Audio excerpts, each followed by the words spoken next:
Hello ವೀಕ್ಷಕರೇ, ಮತ್ತೊಂದು ವಿಡಿಯೋಗೆ ಎಲ್ಲರಿಗೂ ಆತ್ಮೀಯ ಸ್ವಾಗತ. ಹಾಗೆ ಸದ್ಯಕ್ಕೆ ಸುದ್ದಿಯಲ್ಲಿರೋದು ಅಂದ್ರೆ ಅದು ಜಿ ಕನ್ನಡದಲ್ಲಿ ಪ್ರಸಾರವಾಗಲಿರುವ ಕಣ್ಣ ಧಾರಾವಾಹಿ ಬಗ್ಗೆ ಅಂತಾನೆ ಹೇಳ್ಬೋದು. ಹಾಗೆ ಕಣ್ಣನಿಗೆ ಜೋಡಿ ಯಾರು ಎಂದು ಎಲ್ಲರಿಗೂ ಕುತೂಹಲ ಇತ್ತು ಅಂತಾನೆ ಹೇಳ್ಬೋದು. ಅದಕ್ಕೂ ತೆರೆ ಬಿದ್ದಿತ್ತು. ಆದ್ರೆ ಇವಾಗಲೇ ಕಣ್ಣನ ಜೋಡಿ ಯಾರು ಅಂತ ಎಲ್ಲರಿಗೂ ಗೊತ್ತೇ ಇರುತ್ತೆ. ಆದ್ರೆ ಸೋಷಿಯಲ್ ಮೀಡಿಯಾದಲ್ಲಿ ಈ ಧಾರಾವಾಹಿ ಬಗ್ಗೆ ತುಂಬಾನೇ ಚರ್ಚೆ ಆಗ್ತಿತ್ತು. ಹಾಗೆ ಟ್ರೆಂಡಿಂಗ್ ನಲ್ಲೂ ಇದೆ ಅಂತಾನೆ ಹೇಳ್ಬೋದು. ಹಾಗೆ ಕಣ್ಣ ಧಾರಾವಾಹಿಯಲ್ಲಿ ಇಬ್ರು ಹೀರೋಯಿನ್ ಅಂತ ನಾನು ಹಳೆ ವಿಡಿಯೋದಲ್ಲೇ ಹೇಳಿದ್ದೆ. ಹಾಗೆ ಕಣ್ಣ ಜೋಡಿಯಾಗಿ ಕಲರ್ಸ್ ಕನ್ನಡ ವಾಹಿನಿಯ ಜನಪ್ರಿಯ ಮನೆ ಹೆಣ್ಣು ಮಕ್ಕಳು ನಮೃತ ಗೌಡ ಹಾಗೆ ಭವ್ಯ ಗೌಡ ಅವರು ನಟಿಸುತ್ತಿದ್ದಾರೆ. ಆದ್ರೆ ಇವರ ಇಬ್ಬರಲ್ಲಿ ಯಾರು ಕಣ್ಣನಿಗೆ ಜೋಡಿ ಆಗಬಹುದು ಅಂತ ಅವರ ಅಭಿಮಾನಿಗಳಲ್ಲಿ ಕಾತುರ ಇದೆ ಅಂತಾನೆ ಹೇಳ್ಬೋದು. ಹಾಗೆ ಭವ್ಯ ಗೌಡ ಅವರ ಫ್ಯಾನ್ಸ್ ಇಲ್ಲ ಕಿರಣ್ ರಾಜ್ ಅವರಿಗೆ ಭವ್ಯ ಗೌಡ ಅವರ ಹೀರೋಯಿನ್ ಅಂತ ಹೇಳ್ತಿದ್ದಾರೆ. ಹಾಗೆ ಗೌಡ ಅವರೇ ಮೇಲ್ ಲೀಡ್ ಆಗ್ಬೇಕು ಅಂತ ಕೆಲವೊಬ್ರು ಹೇಳ್ತಿದ್ದಾರೆ ಅಂತಾನೆ ಹೇಳ್ಬೋದು. ಹಾಗೆ ನಮೃತ ಗೌಡ ಅವರ ಫ್ಯಾನ್ಸ್ ಕೂಡ ಕಣ್ಣನಿಗೆ ಇವರೇ ನಮೃತ ಗೌಡ ಅವರೇ ಹೀರೋಯಿನ್ ಮೇಲ್ ಲೀಡ್ ಆಗಿ ಬರ್ತಿದ್ದಾರೆ ಅಂತ ಕೆಲವೊಬ್ರು ಕಮೆಂಟ್ ಮಾಡ್ತಿದ್ದಾರೆ. ಹಾಗಾದ್ರೆ ಇವರಿಬ್ಬರಲ್ಲಿ ಯಾರು ಕಣ್ಣನಿಗೆ ಹೀರೋಯಿನ್ ಆಗ್ತಾರೆ ಅಂತ ಈ ವಿಡಿಯೋದಲ್ಲಿ ನೋಡೋಣ ಬನ್ನಿ. ಹಾಗೆ ಇದೇ ಮೊದಲ ಬಾರಿಗೆ ನಮ್ಮ ಚಾನೆಲ್ ನ ನೋಡ್ತಾ ಇದ್ರೆ ಪ್ಲೀಸ್ ಸಬ್ಸ್ಕ್ರೈಬ್ ಮಾಡಿ, ಹಾಗೆ ಪಕ್ಕದಲ್ಲಿರುವ ಬೆಲ್ ಐಕನ್ ಒತ್ತಿ. ಕಲರ್ಸ್ ಕನ್ನಡ ವಾಹಿನಿಯ ಜನಪ್ರಿಯ ಮನೆ ಮಕ್ಕಳು ನಮೃತ ಗೌಡ, ಭವ್ಯ ಗೌಡ ಹಾಗೂ ಕಿರಣ್ ರಾಜ್ ಅವರು ಈ ಮೂರು ಜನ ಮುಂಬರುವ ಕಣ್ಣ ಧಾರಾವಾಹಿಯಲ್ಲಿ ಮೇಲ್ ಲೀಡ್ ಆಗಿ ನಟಿಸುತ್ತಿದ್ದಾರೆ. ಆದ್ರೆ ಕಣ್ಣನಿಗೆ ಯಾರು ಜೋಡಿ ಆಗಬಹುದು ಅಂತ ಕುತೂಹಲ ಮೂಡಿದೆ. ಹಾಗೆ ಕಣ್ಣ ಧಾರಾವಾಹಿಯು ಹಿಂದಿಯ ರಾಜಬೇಟ ಧಾರಾವಾಹಿ ರಿಮೇಕ್ ಆಗಿದೆ. ಹಾಗೆ ಈ ಧಾರಾವಾಹಿಯಲ್ಲೂ ಕೂಡ ಇಬ್ರು ಹೀರೋಯಿನ್ ಇದ್ದಾರೆ. ಈಗ ಕರ್ಣ ಧಾರಾವಾಹಿಯಲ್ಲೂ ಕೂಡ ಭವ್ಯ ಗೌಡ ಹಾಗೆ ನಮೃತ ಗೌಡ ಇಬ್ರು ನಾಯಕಿರಿದ್ದಾರೆ ಅಂತಾನೆ ಹೇಳ್ಬೋದು. ಆದ್ರೆ ಹಿಂದಿಯ ರಾಜಬೇಟ ಧಾರಾವಾಹಿಯಲ್ಲಿ ಕಾಲೇಜಿನಲ್ಲಿ ಒಬ್ರನ್ನ ಲವ್ ಮಾಡ್ತಾರೆ, ಬಟ್ ಮದ್ವೆ ಆಗೋದು ಬೇರೆಯವ್ರಂತೆ. ಸೊ ಕಣ್ಣ ಧಾರಾವಾಹಿಯಲ್ಲೂ ಕೂಡ ಇದೇ ಆಗುತ್ತೆ ಅಂತ ಕೆಲ ಅಭಿಮಾನಿಗಳು ಅಭಿಪ್ರಾಯ ವ್ಯಕ್ತಪಡಿಸುತ್ತಿದ್ದಾರೆ. ಕಣ್ಣ ಅವರು ಕಾಲೇಜಿನಲ್ಲಿ ಭವ್ಯ ಗೌಡ ಅವರನ್ನು ಲವ್ ಮಾಡ್ತಾರೆ, ಬಟ್ ಮದ್ವೆ ಆಗೋದು ನಮೃತ ಗೌಡ ಅಂತ ಹೇಳ್ತಿದ್ದಾರೆ.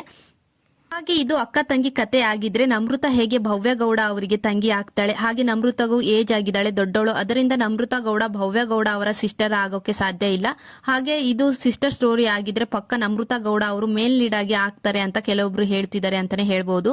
ಹಾಗೆ ಭವ್ಯ ಗೌಡ ಅವರು ಸ್ವಲ್ಪ ಕತೆ ಮುಂದುವರಿದ ಮೇಲೆ ವಿಲನ್ ಆಗಬಹುದು ಅಂತ ಕೆಲ ಅಭಿಮಾನಿಗಳು ಅವರ ಅಭಿಪ್ರಾಯ ವ್ಯಕ್ತಪಡಿಸುತ್ತಿದ್ದಾರೆ. ಹಾಗೆ ಇವರೇ ಸೆಕೆಂಡ್ ಲೀಡ್ ಇರಬಹುದು ಭವ್ಯ ಗೌಡ ಅವರು ಅಂತ ಕೆಲವೊಬ್ರು ಹೇಳ್ತಿದ್ದಾರೆ ಅಂತಾನೆ ಹೇಳ್ಬೋದು.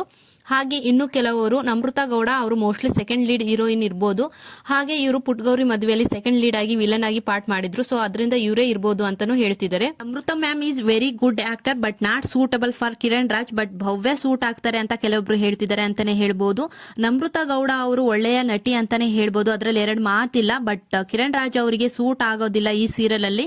ಕಣ್ಣ ಸೀರಿಯಲ್ ಅಲ್ಲಿ ಭವ್ಯ ಗೌಡ ಇಲ್ಲ ಅಂದ್ರೆ ರಜನಿ ಅವರು ಪರ್ಫೆಕ್ಟ್ ಪೇರ್ ಆಗ್ತಾರೆ ಕಿರಣ್ ರಾಜ್ ಅವರಿಗೆ ಅಂತ ಕೆಲವೊಬ್ರು ಹೇಳ್ತಿದ್ದಾರೆ. ಹಾಗೆ ನಮೃತ ಗೌಡ ಇವಾಗಲೇ ನೆಗೆಟಿವ್ ರೋಲ್ ಮಾಡಿದ್ದಾರೆ, ಇವರೇ ಸೆಕೆಂಡ್ ಲೀಡ್ ಹೀರೋಯಿನ್ ಆಗಬಹುದು ಅಂತ ಹೇಳುತ್ತಿದ್ದಾರೆ. ಹಾಗೆ ಒಂದು ಇನ್ಸ್ಟಾ ಪೇಜ್ ನಲ್ಲಿ ಅಪ್ಲೋಡ್ ಮಾಡಿದರೆ ಆ ಪೇಜ್ ನಲ್ಲಿ ನಮೃತ ಗೌಡ ಅವರು ಕಣ್ಣನ ಜೋಡಿಯಾಗಿ ಹಾಗೆ ಮೇಲ್ ಲೀಡ್ ಅಂತ ಹಾಕಿರೋ ಪೋಸ್ಟ್ ಗೆ ನಮೃತ ಗೌಡ ಅವರು ಲೈಕ್ ಮಾಡಿದ್ದಾರೆ. ಸೊ ಅದರಿಂದ ನಮೃತ ಗೌಡ ಅವರು ಕಣ್ಣನಿಗೆ ಜೋಡಿ ಆಗಬಹುದು ನಮೃತ ಗೌಡ ಅಂತ ಹೇಳಲಾಗುತ್ತಿದೆ. ಆದ್ರೆ ಇನ್ನ ಕೆಲವೊಬ್ರು ಕಿರಣ್ ರಾಜ್ ಅವರಿಗೆ ಭವ್ಯ ಗೌಡ ಅವರೇ ಸೂಟ್ ಆಗ್ತಾರೆ. ಹಾಗೆ ಕಿರಣ್ ರಾಜ್ ಮತ್ತು ಭವ್ಯ ಗೌಡ ಅವರ ಜೋಡಿ ತುಂಬಾ ಚೆನ್ನಾಗಿದೆ, ಇವರೇ ಹೀರೋ ಹೀರೋಯಿನ್ ಆದ್ರೆ ಚೆನ್ನಾಗಿರುತ್ತೆ ಅಂತ ಕೆಲ ಅಭಿಮಾನಿಗಳು ವ್ಯಕ್ತಪಡಿಸಿದ್ದಾರೆ ಅಂತಾನೆ ಹೇಳ್ಬೋದು ಅವರ ಅಭಿಪ್ರಾಯವನ್ನ. ಹಾಗೆ ಕಣ್ಣ ಧಾರಾವಾಹಿಯಲ್ಲೂ ಕೂಡ ಟ್ರಯಾಂಗಲ್ ಲವ್ ಸ್ಟೋರಿ ಇದೆ ಅಂತ ಅನ್ಸ್ತಿದೆ. ಹಾಗೆ ನಿಮ್ಮ ಪ್ರಕಾರ ಕಣ್ಣನ ಜೋಡಿ ಯಾರಾಗಬಹುದು ಅಂತ ಕಮೆಂಟ್ ಮಾಡಿ ತಿಳಿಸಿ. ಹಾಗೆ ಒಟ್ಟಾರೆ ಇಬ್ಬರು ನಾಯಕಿಯರ ಜೊತೆಗೆ ಕಣ್ಣನ ಕತೆ ಹೇಗೆ ಸಾಗಲಿದೆ ಎಂಬ ಕಾತುರವು ಇಂದಿಗ ವೀಕ್ಷಕರಲ್ಲಿದೆ ಅಂತಾನೆ ಹೇಳ್ಬೋದು. ಇನ್ನೇನು ಶೀಘ್ರದಲ್ಲೇ ಈ ಹೊಸ ಧಾರಾವಾಹಿಯ ಹೊಸದಾದ ಪ್ರೋಮೋ ಬಿಡುಗಡೆ ಆಗುವ ಸಾಧ್ಯತೆ ಇದೆ. ಹಾಗೆ ಜೊತೆಗೆ ಪ್ರಸಾರವಾಗುವ ದಿನವೂ ಅಧಿಕೃತವಾಗಲಿದೆ. ಬಟ್ ನನ್ನ ಪ್ರಕಾರ ಕಿರಣ್ ರಾಜ್ ಅವರಿಗೆ ಭವ್ಯ ಗೌಡ ಅವರು ಹೀರೋಯಿನ್ ಆಗಬಹುದು ಅಂತ ಅನಿಸ್ತಿದೆ. ಹಾಗೆ ನಿಮ್ಮ ಪ್ರಕಾರ ಈ ಸೀರಿಯಲ್ ಅಲ್ಲಿ ಯಾರು ಕಣ್ಣನಿಗೆ ಜೋಡಿ ಆಗಬಹುದು, ನಮೃತ ಗೌಡ ಹಾಗೆ ಭವ್ಯ ಗೌಡ ಇವರಿಬ್ಬರಲ್ಲಿ ಅಂತ ಕಮೆಂಟ್ ಮಾಡಿ ತಿಳಿಸಿ. ಹಾಗೆ ಈ ವಿಡಿಯೋ ಇಷ್ಟವಾದಲ್ಲಿ ಒಂದು ಲೈಕ್ ಕೊಡಿ.